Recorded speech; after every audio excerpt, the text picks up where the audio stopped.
ఏపీలో నకిలీ ఓట్లపై గత కొంతకాలంగా చర్చ జరుగుతోంది.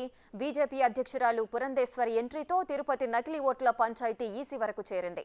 తిరుపతి పార్లమెంటు ఉప ఎన్నిక, తూర్పు రాయలసీమ ఎమ్మెల్సీ ఎన్నికల్లో వైసీపీ నకిలీ ఓట్లతోనే గెలిచిందని పురంధేశ్వరి ఎన్నికల సంఘానికి ఫిర్యాదు చేశారు. గ్రాడ్యుయేట్ ఎమ్మెల్సీ ఎన్నికల్లో అర్హతలు లేని వారు ఓటు హక్కు పొందారని ఈసీకి చేసిన ఫిర్యాదులో ఆమె వివరించారు.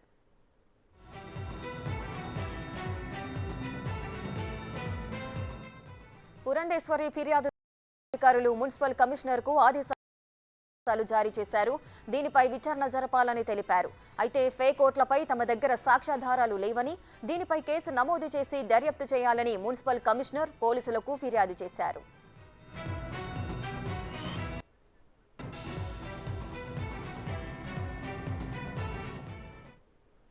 రెడ్డిగా బీజేపీ అధ్యక్షురాలు పురంధేశ్వరి ఎంట్రీతో తిరుపతి నకిలీ ఓట్ల పంచాయతీ ఈసీ వరకు చేరింది. మరిన్ని డీటెయిల్స్ మా ప్రతినిధి దామోదర్ లైవ్ లో అందిస్తారు. దామోదర్,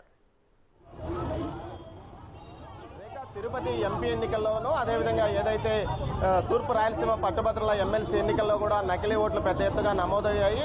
దీని మీద అప్పట్లో పెద్ద ఎత్తున పోలీసులు స్థానికంగా ఉన్న వామపక్షాలతో పాటు ఇతర తెలుగుదేశం పార్టీ అదేవిధంగా బీజేపీ కూడా ఎన్నోసార్లు ఫిర్యాదు చేసిన నేపథ్యంలో అప్పట్లో చల్లం రాలేదు. ఎట్టకేలకు ఇప్పుడు ఈ రెండు దాని మీద కేసులు నమోదైన పరిస్థితి. ఏదైతే పట్టభద్రుల నకిలీ ఓట్ల మీద అదేవిధంగా తిరుపతి ఎంపీ ఎన్నికల్లో నకిలీ గుర్తు అనే దాని మీద ప్రస్తుతం మనతో ఈ విషయం మీద అప్పట్లో పోరాటం చేసిన వామపక్ష నాయకులు ఉన్నారు. వారితో మాట్లాడడం. చెప్పండి అమ్మా, అప్పట్లో మీరు పెద్ద ఎత్తున పోరాటం కొనసాగించారు, అయినప్పటికీ ఫలితం లేదు. ఎట్టకేలకు కేసు నమోదైంది, దీనిపైన మీ స్పందన ఏమిటి? ముందుగా మేము ఆనందిస్తున్నాము. ఎందుకంటే ఇప్పటికైనా స్పందించి వాళ్ళ మీద కేసు నమోదు చేయడం అనేది హర్షించదగ్గ విషయమే. అంటే గతంలో మేము ఎంపీ ఎలక్షన్స్లోనూ అట్లనే ఎమ్మెల్సీ ఎలక్షన్లో రెండిట్లో కూడా దొంగ ఓట్లన్నీ కూడా నమోదు అయ్యిండాయి అని చెప్పేసి తెలియజేశాము. ఫస్ట్ చూసుకుంటే ఎంపీ ఎలక్షన్లో ఆధార్ కార్డు సృష్టించేశారు, ఓటర్ కార్డు సృష్టించేశారు. కానీ వచ్చిన ఓటర్లు ఎవరు అంటే నాకు తెలిసి తౌనంపల్లి మండలం నుంచి అట్లనే పలంనేరు నుంచి సదుం నుంచి ఇట్లా మొత్తం కూడా బస్సులు ఏర్పాటు చేసి దర్శనం చేయిస్తాము, తర్వాత ఓటేసేసిన తర్వాత దర్శనం అని చెప్పేసి మాట్లాడుకొని మొత్తం ఓటర్లని ఇక్కడ తీసుకొచ్చి ఓట్లు వేయించడం అనేది జరిగింది.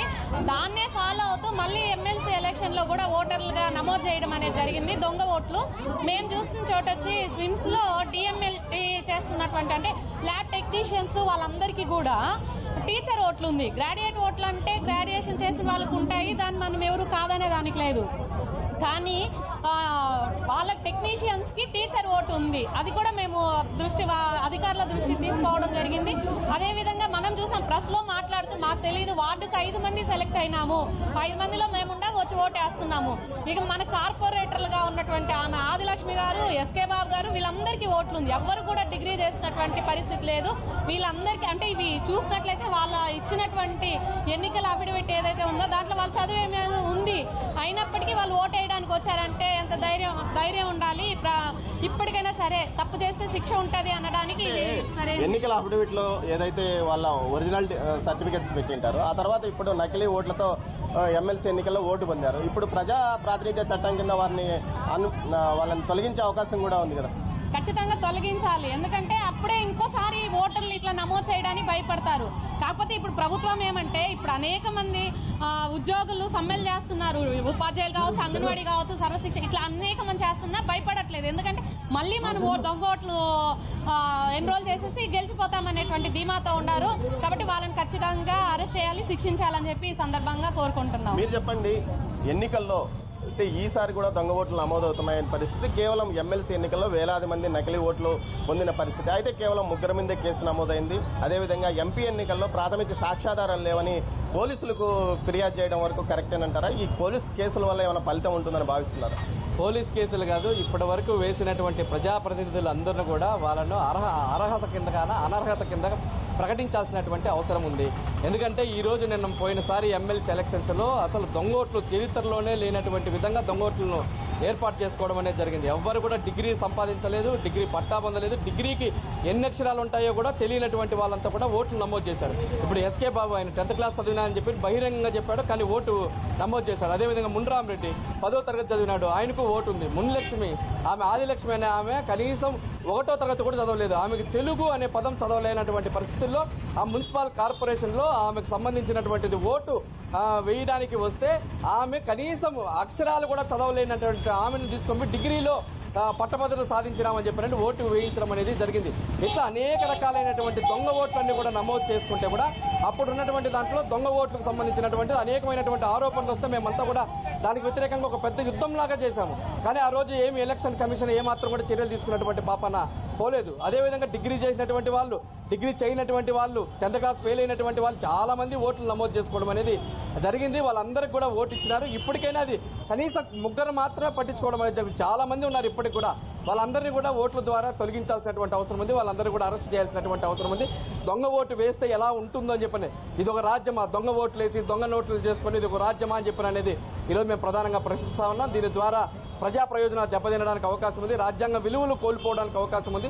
ఓటు హక్కునే ఈ రోజు కోల్పోవాల్సినటువంటి దుస్థితి ఈ రోజు ఏర్పడింది. కాబట్టి దీనిపైన చర్యలు తీసుకోవాలి. చంద్రగిరికి సంబంధించి 30,000 ఓట్లు నకిలీ ఓట్లు నమోదయ్యాయని టీడీపీ అభ్యర్థి ఆందోళన చేశాడు. ఆ తర్వాత పోటీగా వైసీపీ ఆందోళన చేసిన నేపథ్యం, ఇలా దొంగ ఓట్ల నమోదుపై ఎన్నికల కమిషన్ ఎందుకు చర్యలు తీసుకోలేకపోతుంది? ఎన్నికల కమిషన్ చర్యలు తీసుకోవాల్సినటువంటి అవసరం ఉంది. చంద్రగిరిలోనే కాదు, మొత్తం జిల్లా వ్యాప్తంగా ఉన్నటువంటి తిరుపతిలో దాదాపు 25,000 పైచులకు దొంగ ఓట్లు ఉన్నాయని ఇప్పటి వరకు ఐడెంటిఫికేషన్ చేయట్లేదు. కాళహస్తిలో దాదాపు 20 నుంచి 30,000 ఓట్లు దొంగ ఓట్లు నమోదైనాయని డైరెక్ట్ గానే ఎలక్షన్ కమిషన్ ముందర మేము ఎలక్షన్ ఆఫీసర్స్ ముందర మేము సమావేశానికి వెళ్లిన సందర్భంగా చెప్పడం జరిగింది. చంద్రగిరిలో తిరుపతి రూరల్లోనే దాదాపు 20 నుంచి 22,000 ఓట్లు దొంగ ఓట్లు నమోదైనాయి. ఈ ఓట్లన్నింటినీ కూడా చర్య తీసుకోవాల్సినటువంటి కమిషన్ ఈరోజు తాస్కారం చేస్తా ఉంది. చోద్యం చూస్తాను తప్పితే వీళ్ళపైన చర్యలు తీసుకున్నటువంటి పరిస్థితి లేదు. ఎందుకంటే వాళ్ళు భయపడుతున్నారు. రాజ్యంతో భయపడుతున్నటువంటి పరిస్థితి ఉంది. జగన్మోహన్ రెడ్డితో భయపడుతున్నటువంటి పరిస్థితి ఉంది. కాబట్టి ఈ ఓట్లన్నింటినీ కూడా వెరిఫై చేయించాలి. ఎక్కడ ఈరోజు కూడా ఓట్లు నమోదు చేశాడు 25 నుంచి 30 ఓట్లు. తిరుచానూరులో 1 అనే డోర్ నెంబర్ ఉంది. అది ఎక్కడుందో తెలియదు. మేమే స్వయంగా పరిశీలన చేశాం. దాంట్లో 25 నుంచి 40 ఓట్ల దాకా ఈరోజు ఉన్నటువంటి పరిస్థితి ఉంది. కాబట్టి ఈ ఓట్లన్నిటి కూడా వెరిఫై చేయాలి. వాళ్ళ చేసినటువంటి అధికారులపై చర్య తీసుకోవాలని కోరుతా ఉన్నాం. నకిలీ ఓట్ల ఉదంతంపై ఏదైతే బీజేపీ రాష్ట్ర అధ్యక్షురాలు పురంధేశ్వరి ఫిర్యాదుతో కొంత కదలిక వచ్చిందని అంటున్నారో, అయితే మొత్తం మీద దీనికి సంబంధించి పూర్తి స్థాయిలో స్వతంత్ర వ్యవస్థ చేత సమగ్రంగా విచారణ చేయించాలని డిమాండ్ చేస్తున్న పరిస్థితి. మొత్తం మీద అయితే అక్రమాలు జరిగాయని నిర్ధారణకు వచ్చి పోలీస్ కేసు నమోదు కావడం మాత్రం ఒక మంచి పరిణామమని చెప్పక తప్పదు అంటున్నారు వామపక్ష నాయకులు. Over to studio. Right. Thank you, Damodar. Thanks for the live details.